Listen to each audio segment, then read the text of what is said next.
Bismillahirrahmanirrahim.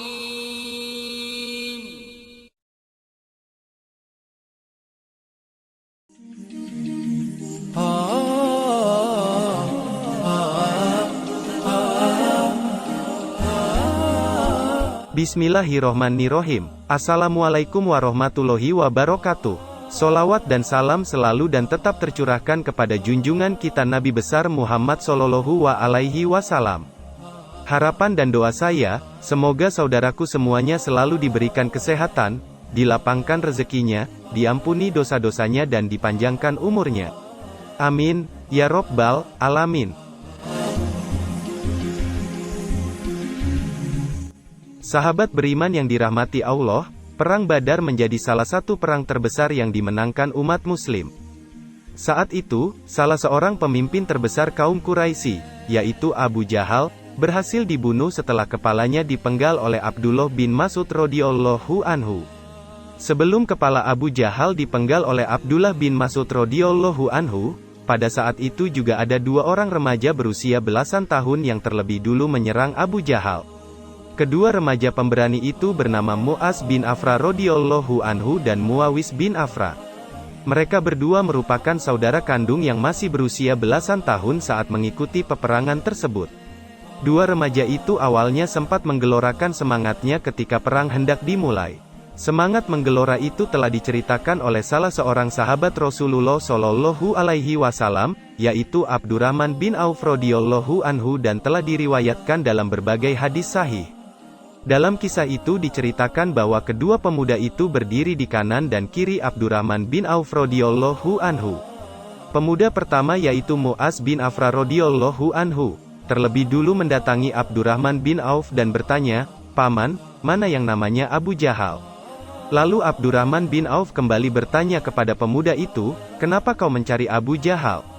Kemudian remaja itu menjawab, "Saya dengar dia orang yang paling suka menyakiti hati Rasulullah Shallallahu Alaihi Wasallam di Makkah. Benarkah?" Abdurrahman pun membenarkan pertanyaan itu. Tak disangka, Mu'az bin Afra pun menyampaikan kepada Abdurrahman bahwa dia akan membunuh Abu Jahal. Abdurrahman saat itu menyampaikan kepada Mu'az bahwa ketika ada Abu Jahal, maka ia akan memberitahu remaja tersebut. Tak lama dari itu, datang adik Mu'az, yaitu Muawis bin Afra. Saat itu, adik Mu'az itu menyampaikan pertanyaan yang sama, yakni menanyakan keberadaan Abu Jahal. Abdurrahman bin Auf kemudian memberikan jawaban yang sama dengan pertanyaan Mu'az. Beberapa saat kemudian, terlihat Abu Jahal yang tengah duduk di atas kuda lengkap dengan baju besi. Hanya kedua matanya yang terlihat dari kejauhan. Selain itu, Abu Jahal dikelilingi 10 pasukan berlapis. Ketika Abdurrahman melihat Abu Jahal, maka ia berkata pada Mu'az dan Muawis, "Itu Abu Jahal." Lalu Mu'az dan Muawis pun seperti dua anak panah yang melesat lepas dari busur. Keduanya lari menembus 10 barisan pasukan yang mengelilingi Abu Jahal dan menebas musuh tanpa ampun. Hingga akhirnya, mereka berdua sampai di hadapan Abu Jahal. Keduanya menebaskan pedangnya pada kaki kuda dan paha Abu Jahal hingga mengakibatkan Abu Jahal terjatuh dan tersungkur. Muawis yang berhasil menyayat paha Abu Jahal itu kemudian tak bisa lepas dari senjata para penjaga Abu Jahal sehingga membuatnya gugur secara sahih. Sedangkan saudaranya Mu'az, ia berhasil melarikan diri dari kepungan musuh dengan satu tangannya yang terluka parah dan hampir putus. Mu'az kemudian mengikat tangannya dengan ikat kepalanya lalu kembali masuk pada medan perang. Namun dia merasa terganggu dengan tangannya yang hampir putus itu. Kemudian ia kembali keluar dari medan perang dan menginjak tangannya yang hampir putus dengan kakinya. Kemudian ditariklah lengannya hingga membuat tangannya itu terputus. Dia pun kembali ke dalam medan perang dengan hanya menggunakan satu tangan. Tak sedikit pun rasa takut yang dia tunjukkan dalam peperangan. Hingga kemudian remaja itu dikabarkan gugur secara sahih, menyusul saudaranya yang terlebih dulu gugur.